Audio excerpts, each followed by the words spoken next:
কিছু negative popularity earn করার জন্য এই কাজগুলো করছে বলে আমার মনে হচ্ছে। আর কিছু তারপরেও না। কেন নারীরা? আপনি দেখেন নোমানী আ আপনি নিশ্চয়ই ঢাকা বিশ্ববিদ্যালয়ের শিক্ষক। উনি কিন্তু জামাতের আমিরের যে ইয়েটা হয়েছে টুইটারের বিষয়টা, সেখানে কিন্তু নোমানীর ইনবক্সে একেবারে হট করে ফেলছে যে নোমানীকে মানুষ জানতে চাচ্ছে।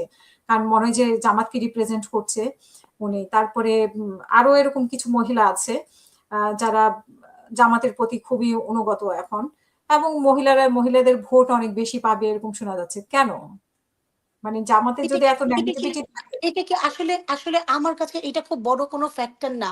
উনার এখানে কি উনি বললেন পরের দিন আমিও দেখেছি। কারণ Facebook তো এটা সয়লাব হয়ে যায় এখন।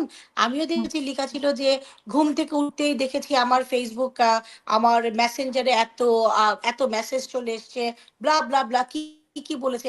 এইগুলো হচ্ছে গিয়ে নিজেদেরকেও একটু ইম্পোর্টেন্স বাড়ানোর জন্য, নিজেদেরও কথাগুলো একটু নিজেদের একটু প্রকাশে আসার জন্য এইসব কথা বলা। এইসব আসলে রাজনীতির মাঠে এই কি বলল, কি হলো, এই ছোটখাটো নিজেদের মানুষ তো আসলে এখন তো সবাই ভাইরাল হতে চায়। এই ভাইরাল হওয়ার জন্য আমাদের মাথার মধ্যে ভূত চেপেছে। এই কারণে আপনি যাদের নাম বললেন উনাদের মধ্যে কিছু মানুষ আছে এই ভাইরাল হওয়ার জন্য নিজেদেরকে যত কিনা তা না একটা কথা আছে না, খালি কলসি বাজে বেশি।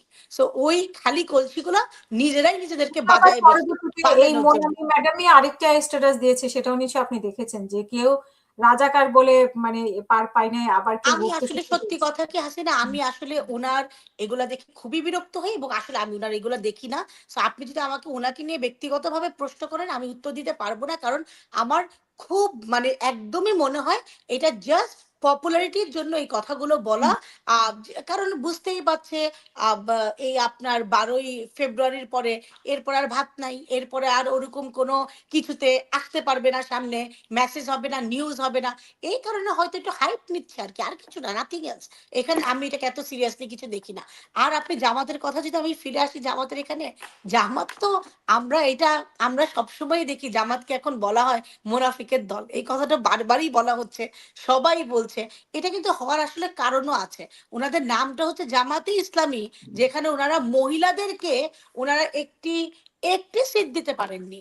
একটি আসনে ভাই একটি কথা বলেছে বা অন্যরাও অনেকেই কথাটি বলে থাকে যে ক্ষমতায় যাওয়া বা নেতৃত্বে যাওয়াটাই মূল বিষয় না। ঠিক আছে, মানলাম নেতৃত্বে যাওয়া মূল বিষয় না।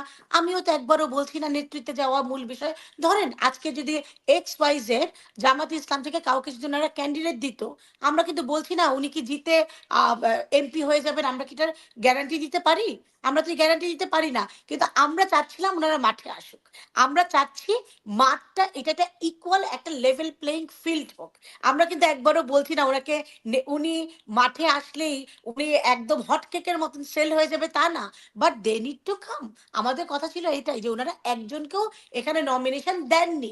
আবার আপনি যদি দেখেন যে জামাত ইসলামী বারবার ধর্মের কথা বলছে, বারবার ইসলামের কথা বলে নারী নেতৃত্বর মানা করছে, এত কিছু বলছে, অথচ উনি কিন্তু উনার দলে একজন হিন্দু ক্যান্ডিডেটকে উনি নমিনেশন দিয়েছেন।